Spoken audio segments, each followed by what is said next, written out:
before I got sick, I was able to make a bunch of iPods that if anybody needed who didn't originally have an iPod, they could use that, and that's easy to sanitize. And we put it into a special zipped like badge thing where they can't open it and they can't touch it. So like it just helps.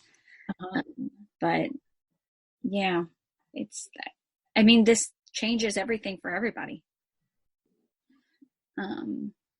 If I were to go back, because right now I'm very hesitant, even when I am better, because they don't know how immune we are now that we have it,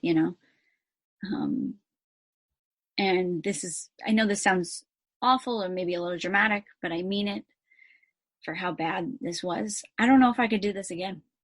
It's so hard, we don't think about breathing. To have to sit there for a whole day and consciously think about breathing is exhausting.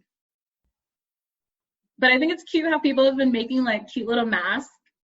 Yeah. And I'm designing them all over my Facebook. I have to send you a picture. I keep talking about him, but my boyfriend's mother, she actually bought one, and it's a leopard one because I love leopard. A little leopard one just for me, for when I, finally truly go outside. Right. Besides quarantining myself to the house or my car for like 10 minutes. Right. It's wild. It's wild. So we're going to play a game. Are you up for a game? Basically, it's incorporating things of that nature as many times as you can throughout a sentence, paragraph, or whatever, throughout a topic. And then whoever says it the most wins. Oh boy. So we're going to do a time. I'm going to put on a timer, like a 2-minute timer. And so we could take the topic. Let's do performing since we're both performers. Okay. And then just however many times say things of that nature before the time is up. Okay. All right. So we're going to do 2 minutes. So I miss performing and being on stage, the whole aspect of, I should have thought this out before I said this.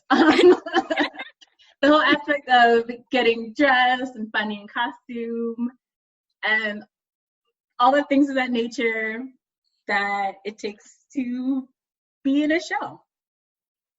I do miss that. I miss rehearsal process and the stretching. Oh my goodness, the amount of stretching we all had to do at college. And warming up and things to that nature.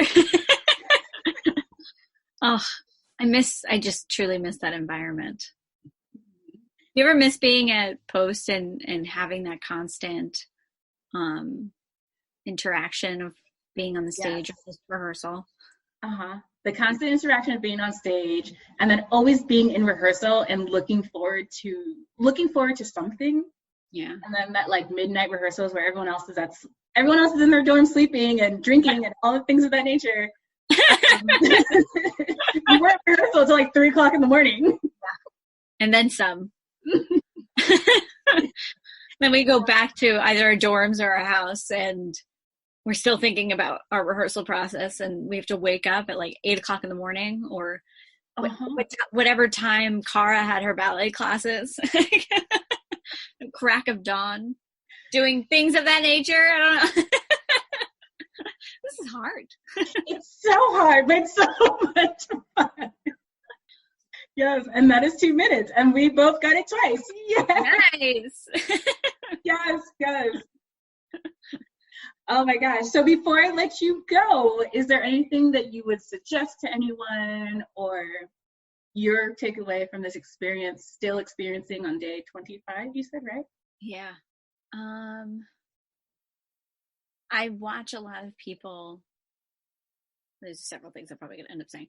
I've watched a lot of people talk about how, oh, I started this project and I'm learning this instrument and doing all this stuff, or I'm getting fit, which is fantastic. Like all of these things are fantastic. But just lying in bed or, having to relax, forcing myself to relax when I thought I was better and I wasn't, I would get down. I'm like, oh my goodness, I can't work out anymore.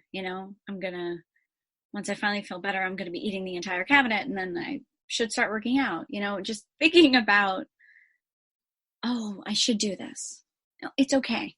No one predicted this to happen. No one knows what to do. Truly, no one knows what to do to pass the time. And for people that are like us, performers, and people who can't sit still, it's okay to finally take this time to sit still, to do nothing, to maybe binge watch shows that you never would have before. We're hard on ourselves on a normal pandemic-free day. This is not the time to be hard on ourselves. I know that for anybody dealing with this, and I actually read an article of a doctor who felt the same way, and I felt better. There were nights after feeling better, like I'm still dealing with it, where I wake up in the middle of the night and panic, and then I can't go to sleep until about 6 a.m. because I'm afraid that I won't be able to breathe. And I at first was judging myself, thinking, oh, you're being crazy, But it's real. It's like when you've gone through several days of not being able to breathe, then your mind's like, well, what if you can't? So just I'm learning to be better, kinder to myself. Also with several friends being like, could you be kinder to yourself? The love of God.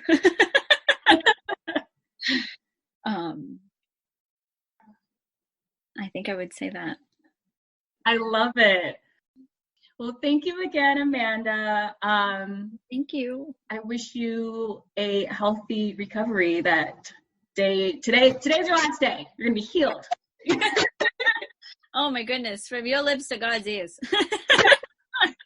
Thank you for using your platform and really spreading the word on what's going on. Because I know it may not appear to be that scary in other states as it is in New York, but it is still scary, So thank you for doing this. I really appreciate it. Thank you for having me. I really appreciate it. Yikes. We heard it. We heard it from someone who went through, is still going through this. That was Amanda, who tested positive for having COVID. I'm your host, Rakshana. Thanks for tuning in to today's episode. Stay safe, stay healthy. Be sure to tune in every week for a new episode. And remember, everything and anything goes. The sky is the limit. Music for the Things of That Nature podcast is an original track brought to you by Jared Sacramento called Dosage.